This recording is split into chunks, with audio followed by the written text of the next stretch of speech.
जाते हैं, जब प्राइस कमता है तो डिमांड क्या होता है, बढ़ जाता है, अदर थिंग कांस्टेंट है।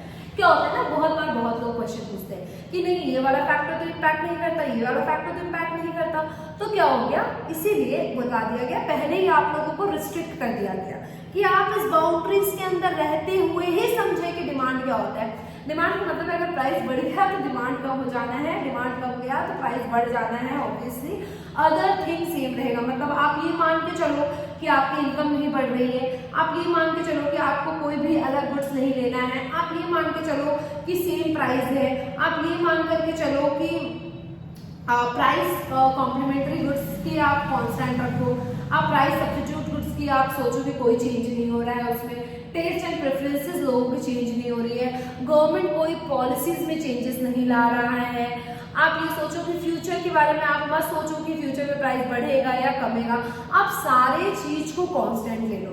तो उसी को हम लोगों ने क्या बोला है, assumptions of law of demand।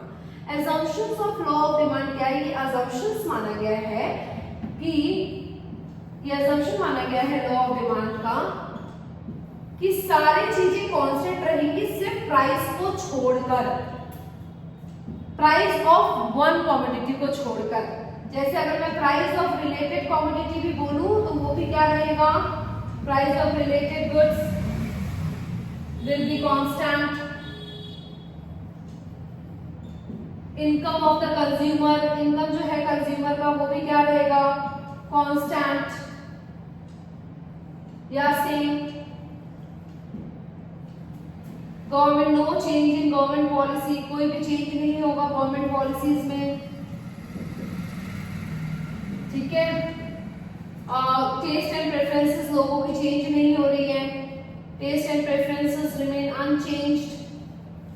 तो ऐसे ही करके जितने भी फैक्टर्स हैं हम सबको मान लेंगे कि वो क्या है, assumptions है, सिर्फ प्राइस ऑफ द कमोडिटी को छोड़ करके, क्योंकि लॉ ऑफ डिमांड प्राइस बताता है, एक का प्राइस को लेकर के ही वो उसी के डिमांड के बारे में बात कर रहा है, बाकी सबको उसने कांस्टेंट रखा है। इस लॉ का मतलब ये है। और क्योंकि आप इकोनॉमिक्स स्टूडेंट हो, ये आप अच्छे से समझ लो कि कोई भी अगर लॉ है तो उसके पीछे assumptions होने ही है, ठीक है। अब इस लॉ के ऊपर हम लोग बनाते हैं शेड्यूल। इस लॉ के बेसिस पे हम लोग क्या बनाएंगे, डिमांड शेड्यूल। अब शेड्यूल का मतलब क्या होता है, शेड्यूल का मतलब होता है कि जैसे कोई टेबल है ना, कोई टेबल फॉर्मेट में, तो हाँ हम लोग इस शेड्यूल को टेबल, हम लोग इस डिमांड को टेबल फॉर्मेट में ही करने वाले हैं। लॉ ऑफ डिमांड को अदर थिंग कांस्टेंट रहेगा, सबको पता है ये चीज। अब तो इसमें कोई भी डाउट नहीं होनी चाहिए कि बाकी सब कांस्टेंट रहेंगे, खाली प्राइस ऑफ द कमोडिटी को छोड़ करके। अब मैं इसी के बेसिस पे बताती हूँ डिमांड शेड्यूल। डिमांड शेड्यूल क्या है, एक सिंपली वर्ड में बोलूं तो डिमांड शेड्यूल है टैबुलर प्रेजेंटेशन। क्या है, tabular representation of law of demand. मतलब लॉ ऑफ डिमांड का जो टैबुलर प्रेजेंटेशन है उसको हम लोग क्या बोलते हैं, डिमांड शेड्यूल।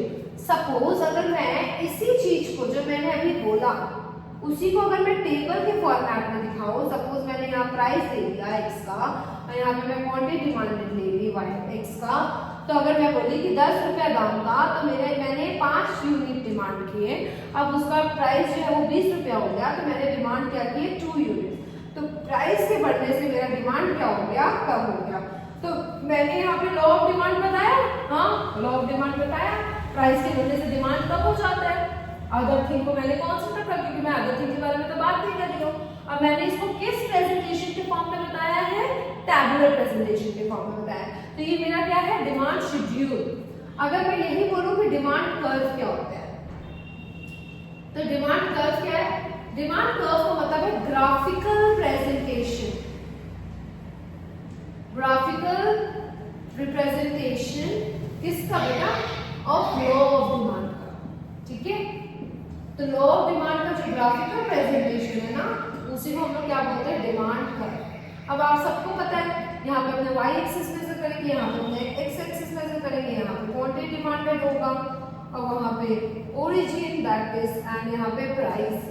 अब आप क्या देख पा रहे हो, सपोज मैं यहाँ पे प्राइस जो है हाईएस्ट क्या है 20 है, तो मैंने इसको मेजर कर लिया 10 20, यहाँ पे क्या है 5, तो मैंने यहाँ पे ले लिया 2 4 6। तो क्या है 10 रुपीज से प्राइस में कितना क्वांटिटी डिमांड हो रहा है 5, तो 10 रुपीज में कितना हो रहा है 5, तो 5 मेरा कहाँ आना है यहाँ बीच में, तो मैंने कर दिया। फिर मेरे 20 रुपए में कितने डिमांड हो रहे हैं 2, तो 20 रुपए यहाँ है, मेरे 2 कहाँ है यहाँ पे, तो मेरे को ये पॉइंट मिल रहा है राइट, तो मुझे ये पॉइंट मिल रहा है। अब मेरा यहाँ पे एक पॉइंट क्रिएट हुआ, यहाँ पर हुआ। अब मैं अगर इसको ज्वाइन कर दूं तो मेरा कर्व कैसा आ रहा है, मेरा कर्व डाउनवर्ड आ रहा है। तो डिमांड कर्व हमेशा क्या होगा, डाउनवर्ड होगा। रीजन क्या है डाउनवर्ड स्लोप होने का, because of the inverse relation, because of the inverse relationship या नेगेटिव, आप ये भी बोल सकते हो या तो नेगेटिव रिलेशन।